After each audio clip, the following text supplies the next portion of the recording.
కామారెడ్డి జిల్లా బిర్కూరు మండలం కిష్నాపూర్ అన్నారం చించోలి గ్రామాల్లో కురిసిన అకాల వర్షం వడగళ్లతో నష్టపోయిన పంటలను బాన్సువాడ నియోజకవర్గ శాసనసభ్యులు పోచారం శ్రీనివాసరెడ్డి పరిశీలించారు. జరిగిన పంట నష్టంను ఫోన్ ద్వారా కామారెడ్డి నిజామాబాద్ జిల్లాల కలెక్టర్కు పోచారం వివరించారు. రెవెన్యూ వ్యవసాయ శాఖ అధికారులు తక్షణమే క్షేత్రస్థాయిలో పర్యటించి పంట నష్టం వివరాలను సేకరించి ప్రభుత్వానికి నివేదికను పంపించాలని సూచించారు. బాన్సువాడ నియోజకవర్గంలో నష్టపోయిన రైతులకు ప్రభుత్వం సహాయం అందించి ఆదుకోవాలని కోరారు. బాన్సువాడ నియోజకవర్గంలో యాసంగి వరి ధాన్యం కోతలు మొదలైనందున తక్షణమే ప్రభుత్వం కొనుగోలు కేంద్రాలను ప్రారంభించాలని కోరారు. వారి బాధను అర్థం చేసుకోగలుగుతున్నాం.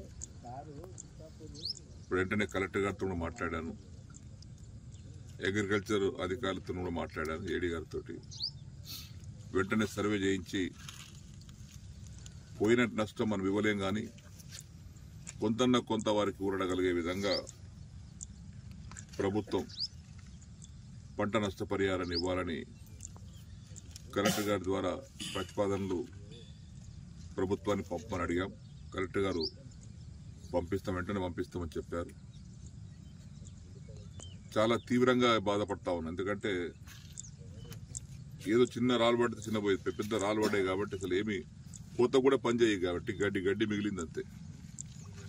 కాబట్టి గవర్నమెంట్ వెంటనే ఎకరానికి 20,000 రూపాయలు పంట నష్ట పరిహారం ఇవ్వాలని డిమాండ్ చేస్తా ఉన్నాం. ఎందుకంటే కనీసం పెట్టుబడులు వస్తాయి అంతే, అంతకని మించిన రావు. ఏ నష్టపరిహారం ఇచ్చినా వాళ్ళ పెట్టుబడి మత్తుకే సరిపోతుంది తప్పితే ఇంటికి వచ్చేది ఏముండదు. కాబట్టి రైతులకు ఆదుకోవటానికి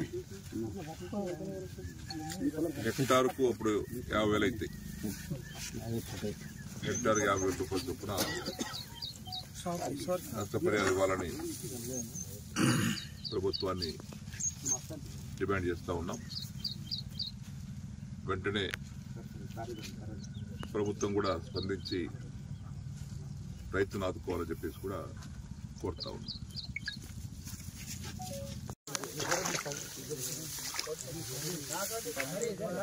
ఏరియా ఎంత ఉంటుంది మొత్తం అంతా?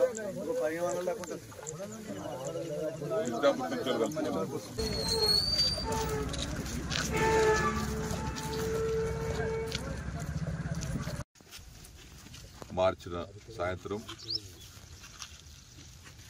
వడగళ్ల వాన వల్ల కిష్టాపూర్ శివారు, దాన్ని ఆనుకున్నటువంటి చించోలి శివారు, ఈ 2 గ్రామాల యొక్క వరి పంట తీవ్రంగా దెబ్బతింది.